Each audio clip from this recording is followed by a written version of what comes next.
தெலங்கானா பசூட்டில் கைவிடப்பட்ட கழிவறையில் அழுகிப்போன ஆடவரின் சடலம் கண்டெடுக்கப்பட்டுள்ளது. புக்கெட் கலுவாங்கில் நேற்று மாலை 4 மணி அளவில் பொதுமக்களால் அது கண்டெடுக்கப்பட்டது. சடலத்துடன் அடையாள ஆவணங்கள் எதுவும் காணப்படவில்லை என்றாலும் சம்பவ இடத்தில் ஒவ்வொரு நாள் காலையும் காணப்படும் மனநலம் பாதிக்கப்பட்ட ஆடவரே இறந்து போனவர் என நம்பப்படுகிறது. ஒரு வாரமாக அவரை அங்கு காணவில்லை என சாட்சிகள் மூலம் கண்டறியப்பட்டதாக பசோட் மாவட்ட போலீஸ் இடைக்கால தலைவர் துணை ஆணையர் மொஹமட் சாலே கூறினார்.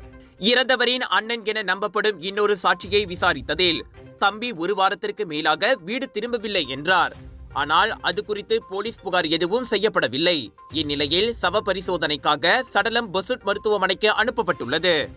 எங்க வீட்ல எல்லாரும் தினமும் காலையில ரெய்னாயூர் வெர்ஜின் கோகனட் ஆயில குடிக்கிறோம். நீங்களும் தினமும் ரெய்னாயூர் வெர்ஜின் கோகனட் ஆயில குடிங்க. எப்பவுமே புத்துணர்ச்சியோட இருங்க. ஒவ்வொரு பொழுதும் ரெய்னாயூருடன் தொடங்குங்கள்.